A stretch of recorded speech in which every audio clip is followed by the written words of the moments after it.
Palo sa 4 na bilyong pisong halaga ng shabu ang nasabat ng mga otoridad sa isang bodega sa San Fernando, Pampanga. 4 na Chinese national ang arestado sa operasyon. Nasa gitna ng aksyon si Mia Reyes, live mula sa Pampanga. Mia. Erwin, sa bisa ng search warrant, isa-isang pinasok ng pinagsanib na puwersa ng HSOF at PIDEA ang isang warehouse dito sa Greenville Subdivision, City of San Fernando, Pampanga, kaninang tanghali. Ito'y matapos mapag-alaman na ginagawa rin daw pala itong shabu lab. Hindi pa man nag-iinit sa paghahalughog, 5 pakete ng hinihinalang shabu ang agad natagpuan ng mga otoridad sa kwartong ito. Bukod sa mga silid, sinuyod din pati mga sasakyan. Dito na tumambad ang kahon-kahon at sako-sako pang hinihinalang shabu. Aabot sa 4 na bilyong pisong halaga ng shabu at sangkap sa paggawa ng droga ang nakumpiska ng mga otoridad. Estimate 185 kilos yung shabu at ang ephedrine naman ay 975 kilos. Sa street level, sa 5 million natin kwentahin, 5 million pesos per kilo. Agad tinesting ang mga ito at nagpositibong mga high-end na shabu. Ayon sa PIDEA, posibleng nakatunog ang mga suspect kaya naialis agad ang mga kagamitan sa paggawa ng shabu o di naman kaya nagiging bagsakan ito bago i-deliver sa kanilang mga parokyano. Tinatayang nasa 300 kilo ng shabu ang nagagawa umano ng mga suspect kada linggo. 4 na Chinese ang arestado, 2 sa kanila ay mag-asawa. Are you a chemist? Chemist ka ba?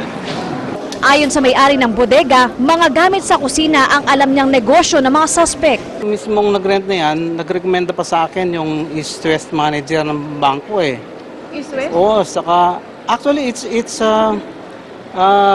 may account siya doon eh. Pero ano plano niyo, sir? Well, maghihigpit tayo.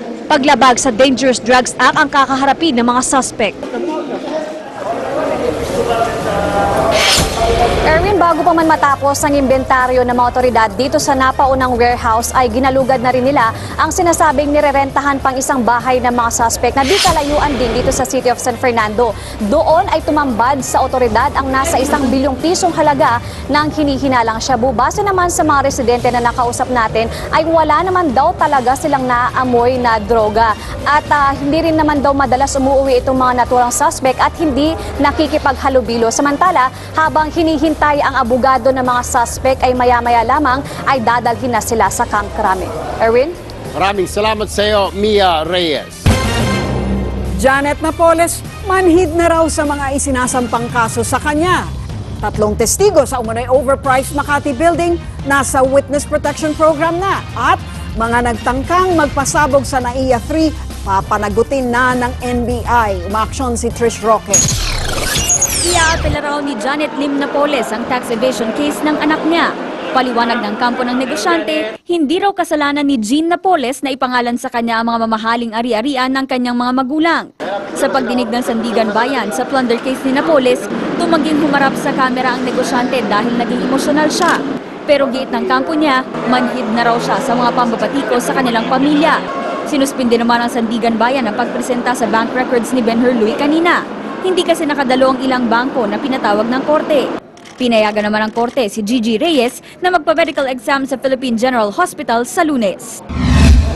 Tinanggap na sa Witness Protection Program ng Department of Justice si dating Makati Vice Mayor Ernesto Mercado at dating Barangay Chairman na sina Renato Bondal at Nicolas Enciso. Ang 3 nagbunyag ng umano'y anomalya sa Makati City Hall Building 2 kung saan sangkot umano ang pamilya Binay. Iginiit ng National Bureau of Investigation na dapat managot ang mga nahuling suspect sa tangkang pagpapasabog sa NAIA 3. Ayon sa NBI, malinaw raw na sina Granjur Guerrero at Emmanuel San Pedro ang sakay ng Toyota Revo na naglalaman ng pampasabog. Nakatakda namang maglabas ng resolusyon ng DOJ matapos tumanggi ang kampo ng mga respondent na sumailalim sa preliminary investigation.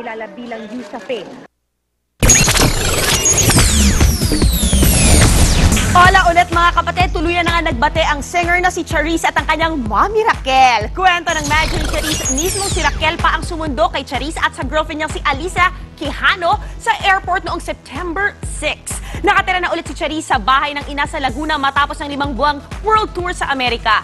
Higit 1 taon nang nagkairingan sina Charisse at mommy Raquel dahil sa career choices ng singer at relasyon niya kay Alisa. Ipinasilip naman sa News 5 ang mga patikim na eksena sa Disney Live dito sa Pilipinas. Mga world-class performers mula sa Disney USA ang hahataw sa fairy tale stories na Snow White, Cinderella, Sleeping Beauty at Beauty and the Beast. Mapapanood po yan hanggang Linggo sa MOA Arena. May musical, drama at comedy naman na dapat niyo pong abangan dito sa TV5. Bukas na yan, ha? Ano pa ba? Ang Trinderas, alas 9 ng gabi. Dito po.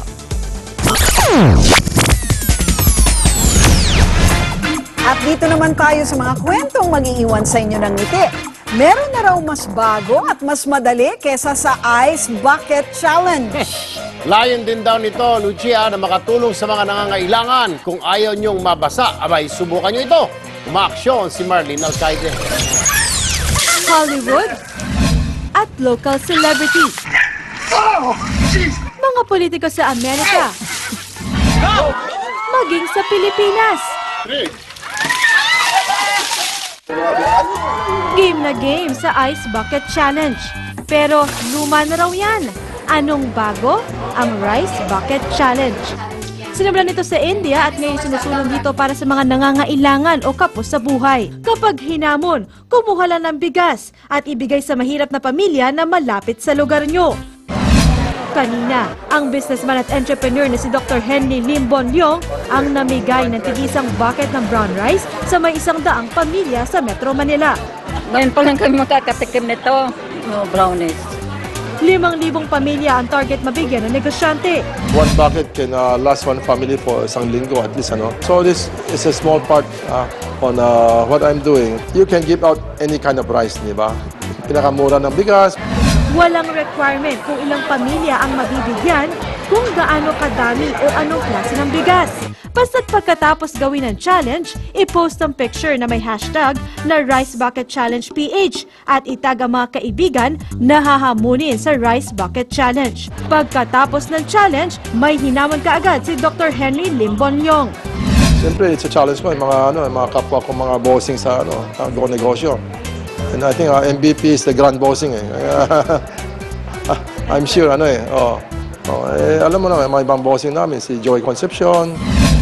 Umaaksyon, Marlene Alcaide, News 5. Yan, ang kaya na charity at least, no? Oo. Pareho din naman, yung ice bucket, ganun din, nakakatulong, di ba? Hindi, sa research yun eh. Pero pag nag-ice bucket ka kasi, hindi ka na kailangan mag-donate ng halaga. Technically, ganun yun eh. Either magdo-donate ka ng $100 or mag-ice bucket ka. Ito talagang So karamihan nag-ice bucket na lang to raise awareness, no? Pero dito at least Bigas. tulong talaga, diretso. Okay, so Wag lang yung ikaw mga- na hahamunin na susunod, Erwin. Huwag lang yung inaamag, na bigas. Okay, at yan ang isang oras ng mga-aksyong balita, mga balitang pundasyon ng matalinong opinyon at konkretong solusyon. Ako po si Lucy Cruz Valdez. Ako naman po si Erwin Tulfo para sa tuloy-tuloy na panonood ng balita. Pumunta lamang po sa news5.com.ph, ang nangungunang news video portal sa Pilipinas. Pwede nyo rin i-follow ang News 5 Aksyon sa Twitter, Instagram at Facebook. Saan man, kailanman kapatid, higit sa balita, aksyon.